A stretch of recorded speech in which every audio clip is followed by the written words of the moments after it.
Welcome back, everybody. Today I'm here with Mr. Geoff Charwood, who is the author of the recently finished Bear of Pictium. So we're going to talk a little bit about the book and about what it was like working together on the book. And then of course, if anybody here is interested, then I'll drop the link above so that you can pick up a copy. Geoff, just to start off with, do you want to tell us like a pinch of information about yourself? I live in Nottingham. Right. I'm a programmer. That's just my normal job. Okay. I've read a lot. I've Right. got thousands of books stacked under the bed. Oh, Science fiction and fantasy. So you were already a fan of similar kinds of fantasy and science fiction, and that sort of got you to the point where you felt like I want to try my hand at this myself. So it's a science fantasy. Yeah. There are short stories in historical settings, and then there's a modern day adventure that sort of folds itself around them. But the star is the bear, basically. Yeah. It's just a regular European brown bear. She's Yeah. born somewhere in modern day Romania, I think, in the 1200s. And the whole novel is the story of her extremely unlikely life.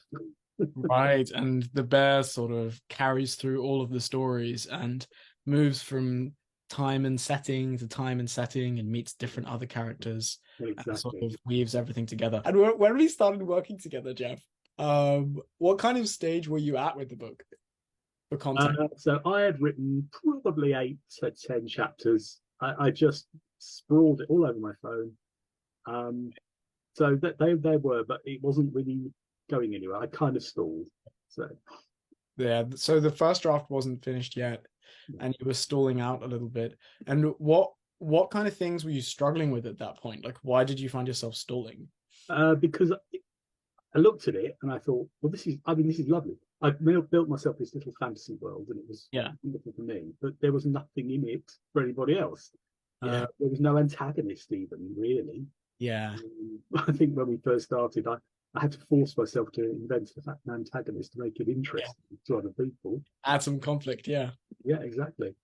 And of course, real life. I was had this fantasy world that I was immersed in. yeah, It wasn't getting the gardening done. It right. wasn't helping with my job.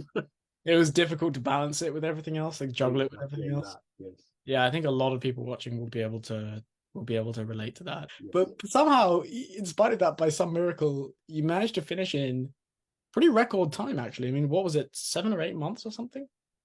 Something like that. Yeah. I mean, I say, but I certainly wouldn't have done without being part of Sure. the coaching.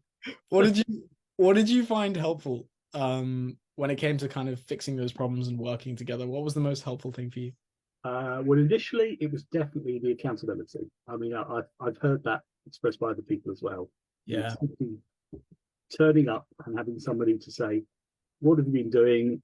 Should you have done this instead?" This kind of thing. Yeah.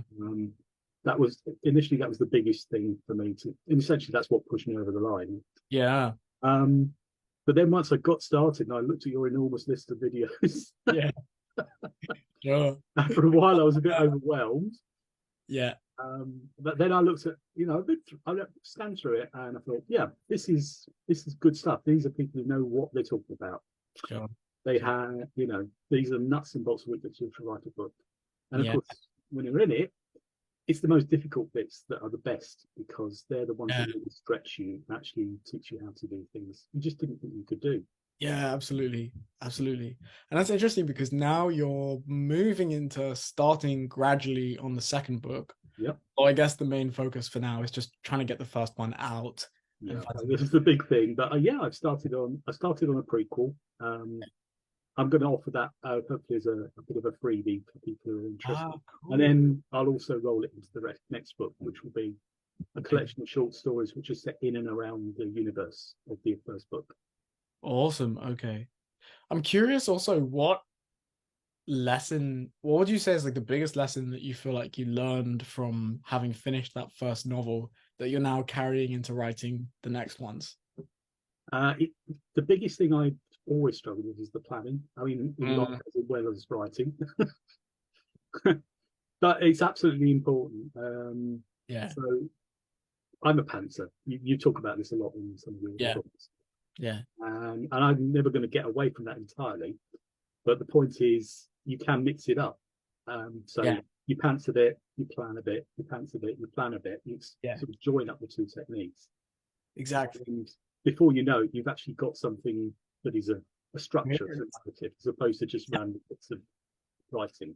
Exactly. I think with pantsers, it's especially important to try to rein yourself in a little bit and Yeah, make yourself think about some of the more technical aspects because some people are really like allergic to structure. Like they don't want to think about it, but you can come out with something that's such a mess that it's a real pain to try to go back and figure out how to fix it. So I think what you were saying about doing just enough planning that you know you're on solid ground and still leaving yourself the space to get creative along the way, I think for Pantsers works really well. That's great. Geoff, that's so exciting that you managed to actually get through and finish that first project, having never really written any fiction before. And I'm pretty pleased with how it came out. I hope that you are as well. And what would you say to anybody who's like at that similar stage that you were at, where the writing's a bit patchy, other things are getting in the way, they don't have a lot of technical know-how. It's like someone who's thinking about whether it would be a good idea to have some help with the book. Like, what would you say to somebody? I mean, I can't recommend it enough. If you can afford it, I would say do it. If it's a bit borderline, but you're serious about writing, especially if you're serious about it as a possible career, it's Sure. absolutely worth it because it's an investment. Yeah. You go in, you dive in, you engage in it, you engage in the calls, Yeah. then you work through the really difficult bits and you push on through it, and you come out of the other end, and you're better. You're a better writer. uh, Yeah. and I've got a book now. Even if I never write another one, really now for whatever reason, Yeah. that's You did it. I've got You it. you ticked it off the bucket list. That's great. Absolutely. So, Geoff, for anybody who's watching this who's thinking these ideas sound so cool, where do I pick up the book? Is this going to be mainly on Amazon? Are you publishing um, anywhere else? I'm going to put it on Amazon and Ingram Spark, I think is what Okay, it's called. I am going to try and do some hardcovers as well and perfect, sell it around, do some perfect. signings. And that art in the background, that is actually the cover art, That's correct? the cover art. Do you want to see the cover? Yeah, It's only amazing. provisional. It's still not final, but Okay, okay. So this is there we are. work in progress of the front cover.